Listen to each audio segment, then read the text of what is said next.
I would like to request Point Media today even जो message दे रहा हूँ तो आप लोग दूसरे भी जो भी प्रत्याशी हैं तो उनसे भी कांटेक्ट करें।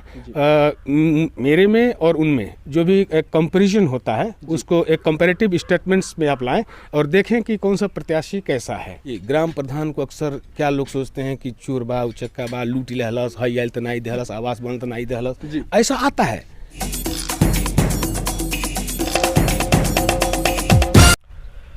मिशन पंचायत की कवरेज में एक बार फिर से आप सभी का स्वागत है।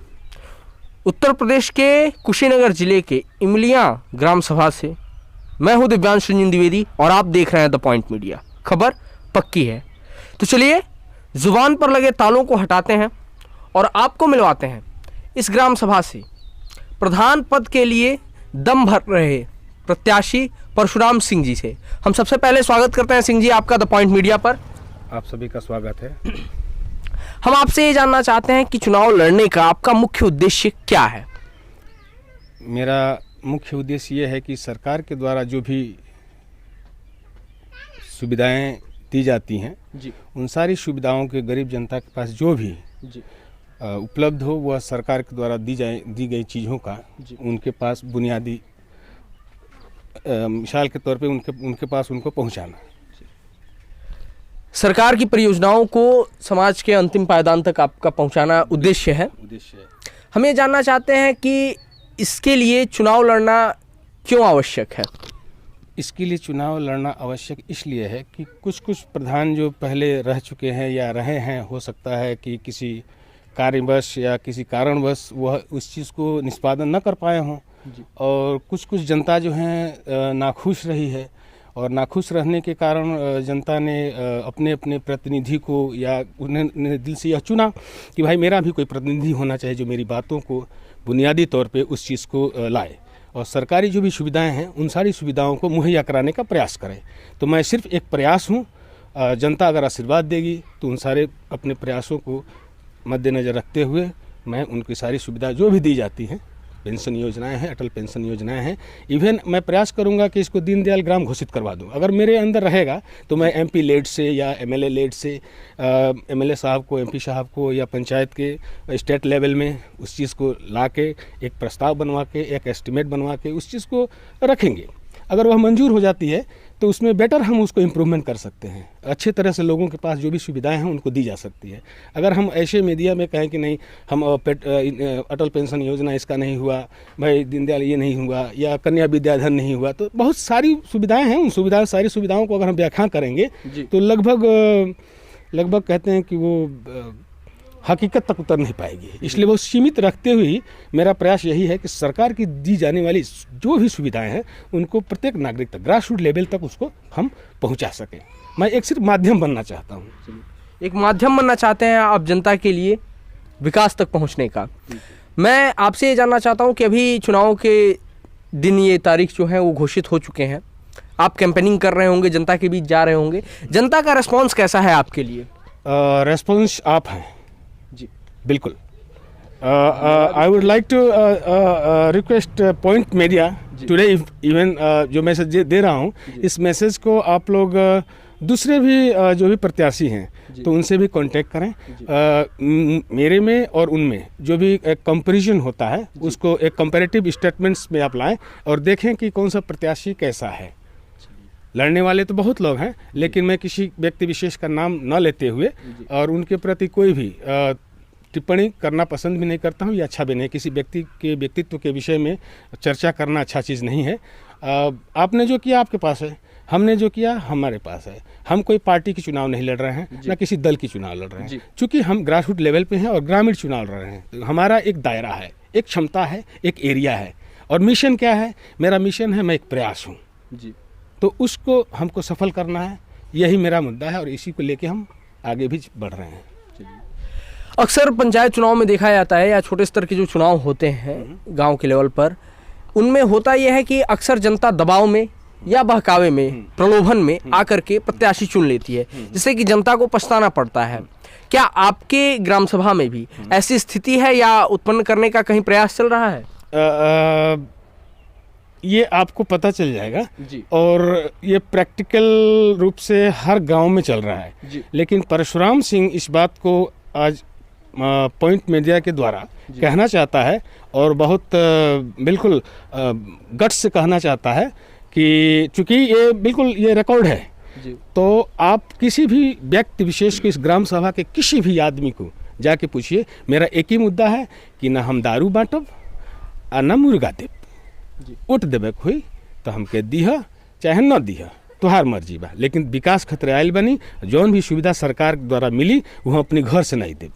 हमर लगे सब भगवान के दिहल बाटे, हर चीज़ बा। घर हमारा 2 मंजिली मकान बाटे, चल के देख सकते हैं अंदर। ये हमारा बथान है, घोटा है, सागवान लगा हुआ है। मेरे बच्चे गोरखपुर पढ़ रहे हैं, बच्ची मेरी BSc करके MSc में है, एक USC की तैयारी कर रही है, मेरा बालक भी गोरखपुर में ही है। तो हम जो है, मेरी मैडम ICDS में हैं, आंगनवाड़ी हैं, तो आज तक उनके ऊपर कोई भी एक दाग नहीं लगा सकता है कि अगर एक पत्ता आया हो सरकार के द्वारा और उन्होंने इसका जो भी लाभार्थी है उस लाभार्थी के पास में वह न गया हो। तो इन सब सारी चीज़ों को देखते हुए लोग हमको एक ईमानदार प्रत्याशी के रूप में इस समय मन ही मन बना चुके हैं, एक संगठनात्मक रूप से, एक ऑर्गेनाइज्ड रूप से, कि इस बार आप और इस बार आप। हम आपसे ये जानना चाहेंगे कि एक शिक्षित व्यक्ति होने का चुनाव में क्या महत्व मिलता है, इसका क्या आपको लाभ मिलता है? Absolutely good question. अच्छा आपने प्रश्न पूछा। अगर शिक्षित व्यक्ति है तो कम से कम जो भी करेगा वह लेजर से करेगा। जी आप समझ रहे होंगे मेरी बातों को। लेजर का मतलब देखिए, ग्राम प्रधान को अक्सर क्या लोग सोचते हैं कि चोर बा, उचक्का बा, लूटी लहलस, हई आयल तनाई दहलस, आवास बन तनाई दहलस, ऐसा आता है। लेकिन अगर एक शिक्षित रहेगा तो वो जो भी चीज़ करेगा एक लेजर को मेंटेन करके करेगा। लोगों को बहुत अच्छे तरीके से, सुलभ तरीके से, सही तरीके से जो भी सरकार की दी हुई सुविधाएं हैं उन सुविधाओं को बड़े रूप से, बड़े अच्छे तरीके से उसकी व्याख्यान करते हुए उसकी प्रस्तुति करेगा और उसको जो भी सुविधा होगा उसको देने का मतलब कोशिश करेगा। यही होता है एक पढ़ा लिखा प्रत्याशी के अंदर में होना भी चाहिए। तो यानी कि आप ये दावा करना चाहते हैं कि अपनी शिक्षा के दम पर आप अपने प्रतिद्वंदियों से आगे हैं? बिल्कुल, एब्सोल्युटली 100%, नो डाउट। आप पूछ सकते हैं। जी, मैं ये जानना चाहूँगा कि यदि आप चुनाव जीतते हैं तो वो कौन सी ऐसी परियोजनाएं रहेंगी, वो कौन से ऐसे कार्य रहेंगे जो आपकी प्राथमिकता में शामिल होंगे? मेरी प्राथमिकता में पहला तो कार्य ये रहेगा कि जो भी गरीब इस बरसात में, इस तूफान में, इस आंधी में लड़ता है, इस कोरोना में भी परेशान है, कमाने नहीं गया, उसका जो आज फूस का जो घर है वह उसको छाने के भी क्षमता में नहीं है। बहुत ऐसे गरीब हैं, नियर अबाउट आपको 40% ऐसे गरीब हैं जिनके पास BPL कार्ड होल्डर हैं, और उनको अगर हम जो सरकार के द्वारा दी हुई चीज़ों को अगर नहीं दे पाते हैं तो वह मजदूरी करेगा भी तो कहाँ करेगा। मनरेगा बंद हो गया है, नरेगा बंद हो गया है, कोरोना के द्वारा बाहर लोग आ जा नहीं पा रहे हैं।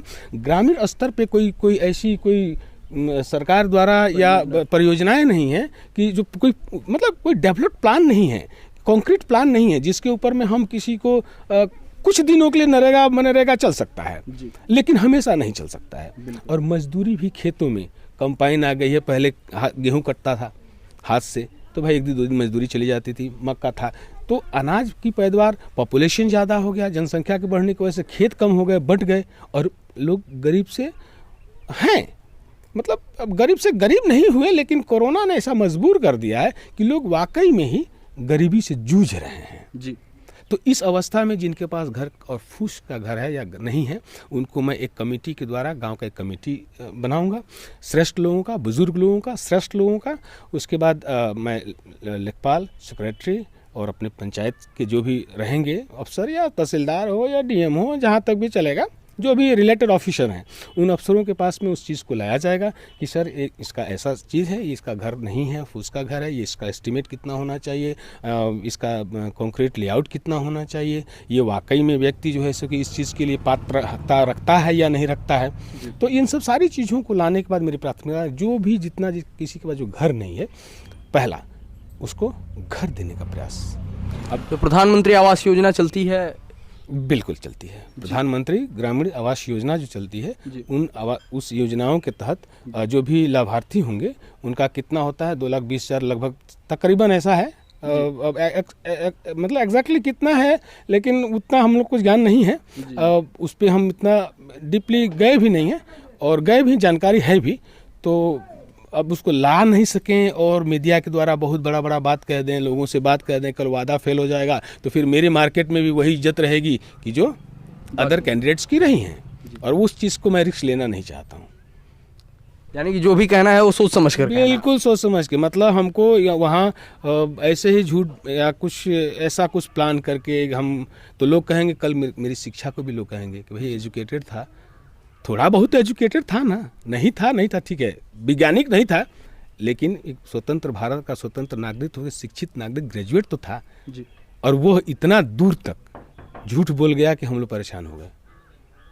उसको हम लेके नहीं आएंगे। एक सवाल और है मेरा कि ये चुनाव जो लड़ने का आपने मन बनाया, ये अचानक से बनाया या इसके लिए बहुत पहले से आप सोच रहे थे? मैं बहुत पहले से, सिंस लास्ट 10 ईयर्स। 10 ईयर्स। तो हम ये जानना चाहेंगे कि अभी जो चुनाव लड़ने के लिए लोग 10 वर्षों से तैयारी करते हैं, वो समाज में अपना एक मॉडल सेट करते हैं कि मैं समाज सेवी हूँ या ऐसा कुछ, आपने ऐसा कुछ किया? नहीं, मैं ऐसा कोई भी ढकोसला नहीं किया जी। मुझको, मैं ढकोसले में, मतलब भोजपुरी लैंग्वेज है ढकोसला, लेकिन कहा जाता है कि मैं ऐसा कोई 420 या ग्रामीण स्तर पे बहुत बड़ा प्लान करके और फिर मैं भैया हमको बगला देर देखिए हो, ऐसा है वैसा नहीं। हम जागरूकता में थे, लोगों के संपर्क में थे, और लोग हमको हम देखना चाहते थे कि लोग हमको कितना तक मतलब एक्सेप्ट करते हैं, कितना तक लोग हमको ये समझ सकते हैं। तो पहले मैंने लोगों को समझाते इतना सा लगा। अब लोग जब मैंने देखा कि नहीं, लोग अब बिल्कुल आ गए हैं, अब समझदार हो गए हैं, थोड़ा एजुकेशन आ गया है, तो काफ़ी एजुकेटेड लोग जब आए तो उन लोगों से हम संपर्क में आए। तो आने के बाद में सबने मन बनाया कि भाई आपकी तरह प्रत्याशी एटलीस्ट कम से कम रीड एंड राइट, लिख पढ़ तो सकता है जी। तो ऐसे प्रत्याशी को ही लाना चाहिए। तो लिख पढ़ने वाले तो बहुत लोग हैं, लेकिन एक सिस्टमेटिक तरीका होना चाहिए। समाज के अंदर जीविकोपार्जन की व्यवस्था करने के लिए आपके पास एक तरीका होना चाहिए और सलीका भी होना चाहिए। जरिया ये नहीं होना चाहिए कि कुछ भ्रष्टाचारी करके, कुछ करप्शन करके, या कुछ 420 करके, या किसी को ठग ठुक के 5 साल हम बन गए नहीं, ओकरा समाज में भले के कुछ का हमारा मतलब नहीं है। उस चीज़ को लाना समाज में एक कहें तो वह कुरूपता ही है, शिष्टाचार का उल्लंघन है, अपने संस्कार का उल्लंघन है। आपको रहना यहीं है, जीना यहाँ और मरना यहाँ, इसके सिवा जाना कहाँ। तो इन लोगों के बीच में अगर आप किसी भी प्रकार का कोई भी अगर कृत्य करते हैं जो समाज को समझ में न आए, ऐसा कृत्य करके अपने आप को समाज से दूरी नहीं बना सकते हैं। बिकॉज आप और हम एक सोशल एनिमल हैं, सामाजिक प्राणी हैं, और समाज में ही उठना है, बैठना है। तो हम कितना तक ठगेंगे? आज तो ठग लिए, 5 साल ठग लिए, अब 5 साल के बाद में ठगबाज का मुहर तो रहेगा लिलारे पर। बिल्कुल। जागरूकता की बात आई है, हम आपसे ये जानना चाहेंगे कि अगर आपको अपनी ग्राम सभा में कोई भी कमी दिखती हो विकास के कार्यों में, तो हमारे चैनल के माध्यम से अपनी जनता को बताएं। प्रथम मैं अपनी जनता से को प्रणाम करता हूँ, और आप सभी का भी मैं प्रणाम करता हूं कि कम से कम इस मुद्दे को लेकर आए, और ये बहुत अच्छा प्रश्न है। मेरी जनता से यही निवेदन है कि इस ग्राम सभा का या उस ग्राम सभा का मीडिया बंधुओं से भी मेरा अनुरोध रहेगा कि एक बार जो भी संपर्क मार्ग हैं, जिसको हम लोग कहते हैं चकनाली या चक रोड, तो पहले चकनाली था, अब चक रोड में तब्दील हो गया है। ये चक रोड पे अगर बाइक लेके अगर आप यहाँ से लेकर और यहाँ तक या किसी भी चक रोड पे अगर जा सकते हैं, तो मेरा ये पक्का वादा है कि आप जो भी शर्त लगाएंगे उस शर्त को मैं कबूल करने को तैयार हूँ। यह कोई भी संपर्क मार्ग ऐसा नहीं है जिस पे आप साइकिलिंग तक कर सकते हैं, बोझा मुड़ी पर लेकर, और पैदल बहुत सुचारू रूप से जा सकते हैं। ये सारे संपर्क मार्ग जितने हैं सब अवरुद्ध हो चुके हैं और बिल्कुल पखडंडियों में तब्दील हो चुके हैं। इनके ऊपर कोई भी ध्यान नहीं गया। जो भी अब प्रत्याशी जो भी रहा हो, यह कर्तव्य बनता है, दायित्व, जिम्मेदारी बनती है कि आपके विवेक का कोष से भी, आपके विवेक उससे भी आप उस कुछ धन लेके मनरेगा से या नरेगा से उसको इस्तेमाल करके आपसी राय से, विचार विमर्श से ग्रामीणों को, श्रेष्ठ बुजुर्गों को बैठा के, भाई हमको यहाँ से यहाँ तक ये संपर्क मार्ग अवरुद्ध है, इसमें कोई साइकिल नहीं जा सकता है, भाई कोई रिक्शा नहीं जा सकता है, और चूंकि यह संपर्क मार्ग है तो ये जरूरी है क्योंकि ये इंटरलिंक्ड है जी। अब भाई जो पक्की कंक्रीट है, मोटरेबल रोड है, उससे तो आप जा सकते हैं, खड़ंजा है उससे तो जा सकते हैं, लेकिन अगर मशीन लेके आपको खेत की पटौनी करनी है तो आप कैसे करेंगे? सर पे बोझा लेके अगर खेत से आना हो तो कैसे आएंगे? दूसरे के खेत में पार करके तो जाएंगे नहीं, जाएंगे संपर्क मार्ग के द्वारा, जो सरकार की दी हुई है चीज ज़मीनें हैं, और वह ज़मीन बिल्कुल संपर्क मार्ग में तब्दील हो चुकी हैं, उनकी मिट्टी भराई हो चुकी है। और कुछ तत्वों से, या कहिए कि हम तो कहेंगे कि सॉइल इरोजन से, सॉइल मतलब मिट्टी की जो प्रदूषण से, मिट्टी बारिश आई कट गया, ढलान हुई कट गया, या किसान थोड़ा खुरपी लगाया, हंसुआ लगाया, ऐसा कुछ से कट के कुदाल उदाल से कम हो गया। लेकिन इतना तो कम नहीं होना चाहिए कि आप और हम दो लोग अगर क्रॉस कर रहे हैं तो उस सड़क को हम क्रॉस ना कर पाए।